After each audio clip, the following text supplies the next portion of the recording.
حي على الفلاح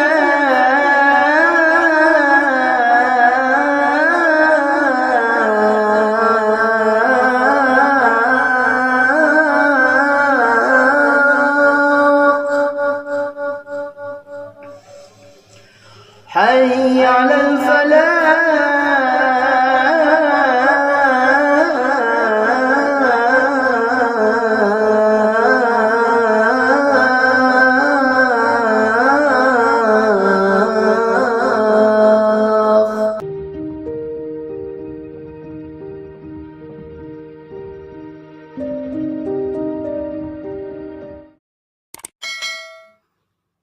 Assalamualaikum warahmatullahi wabarakatuh.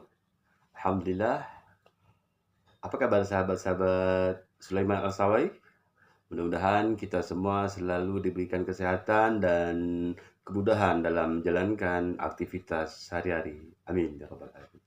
Sahabat, kali ini kita akan belajar tutorial irama azan bayyati yang dipopulerkan oleh salah seorang ulama dan seorang muazzin dari negara Malaysia, Ustadz Fahmi.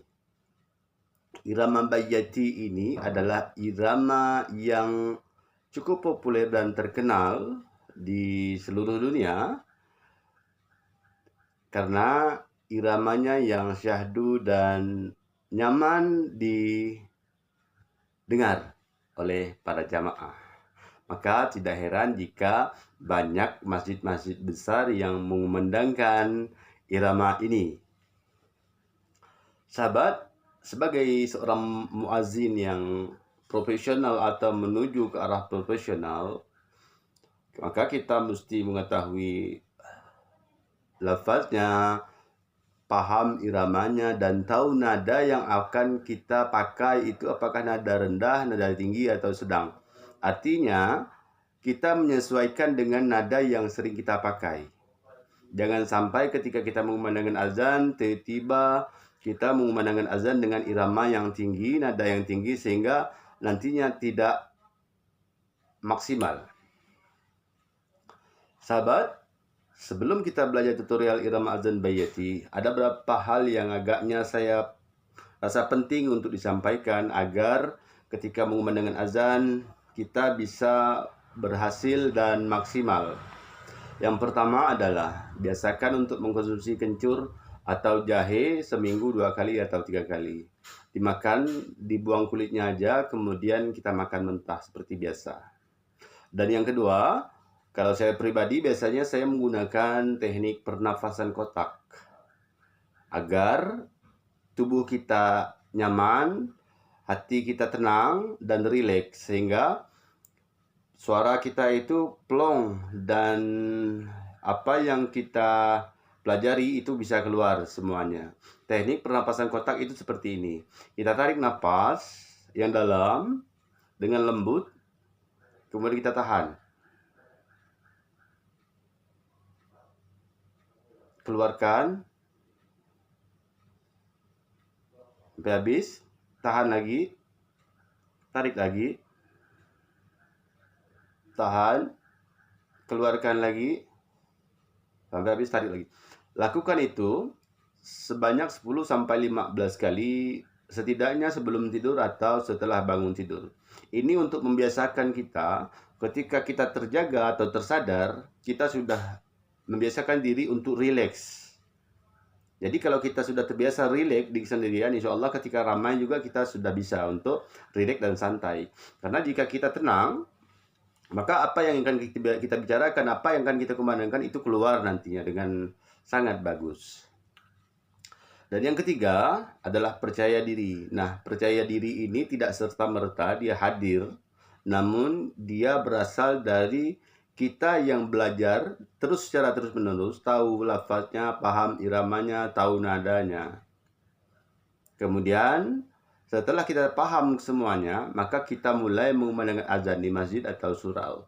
Maka kalau ada takmir masjid yang meminta kita untuk mengumandangkan azan, walaupun kita belum terlalu fasih, coba saja.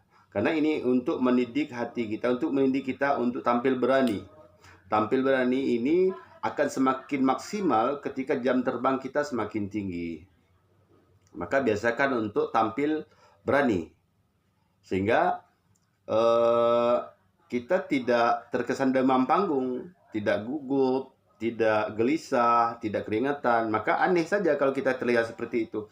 Dan hasilnya juga tidak akan maksimal. Maka pelajari, latihan secara terus-menerus, kemudian tampil. Dan yang keempat adalah sebelum kita tampil, kita usahakan tarik nafas 2 kali sampai 3 kali dulu. Biarkan tenang, 1 menit sampai 2 menit sudah ada di masjid. Dan yang kelima, kita bayangkan ketika kita mengumandangkan azan, tidak ada orang yang di belakang kita. Kita anggap saja seperti kita latihan, kita sangat tampil percaya diri.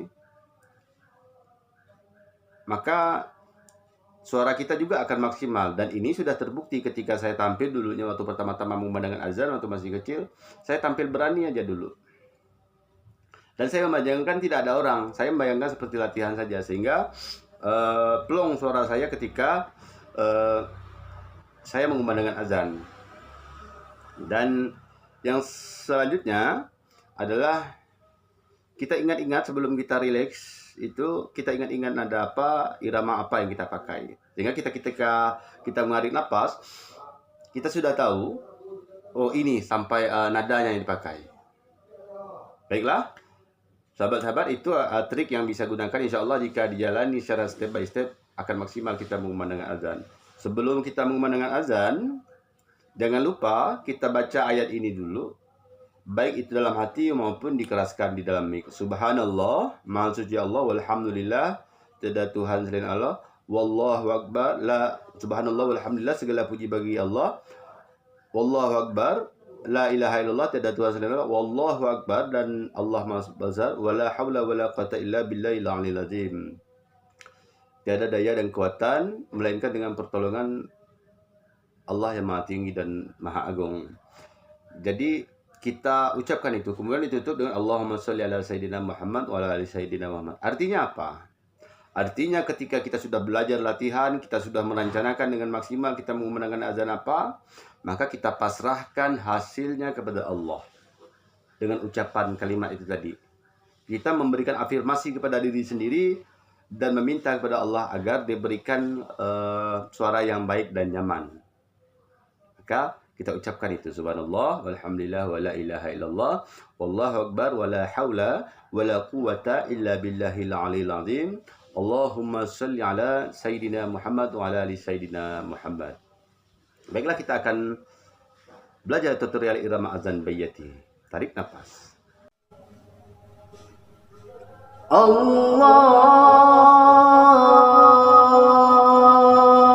akbar. Allahu akbar. Allahu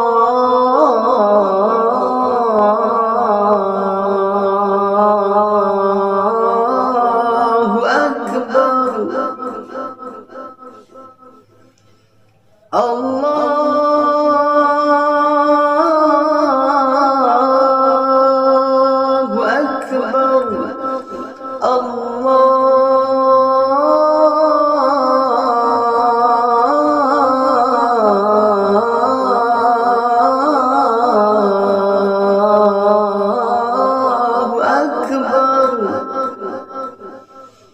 Asyhadu an la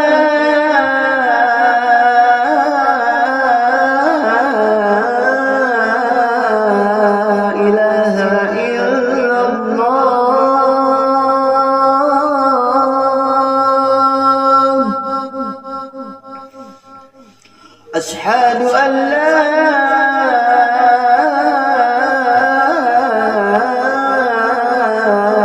إله إلا الله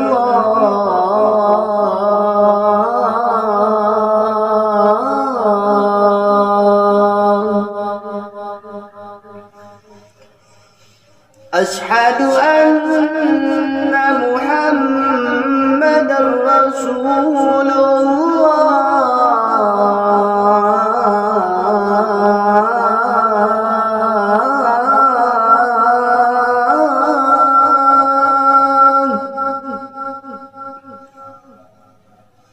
أشهد أن محمدا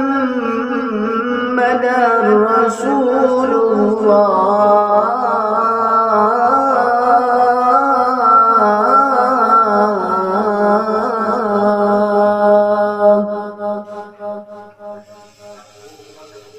حي على الصلاة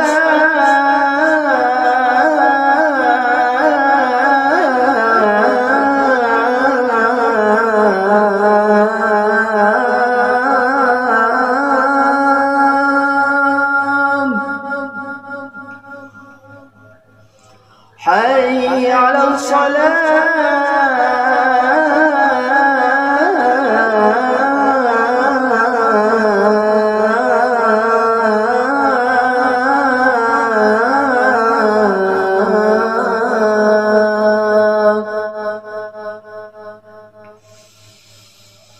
حي على الفلاح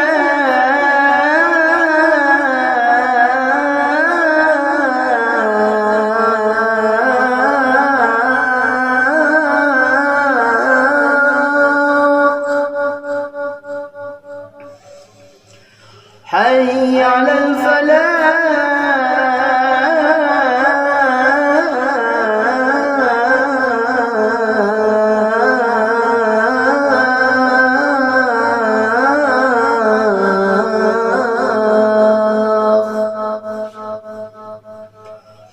الله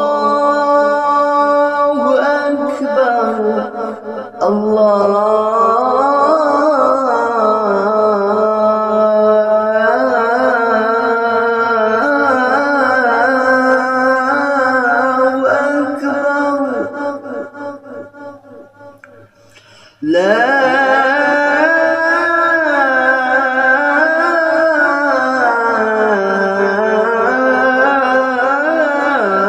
إله إلا الله.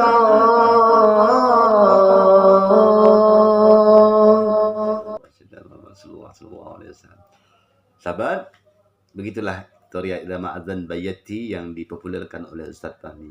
Saya sarankan jika berkenan untuk melihat video-video saya sebelumnya, karena di situ banyak tutorial irama azan.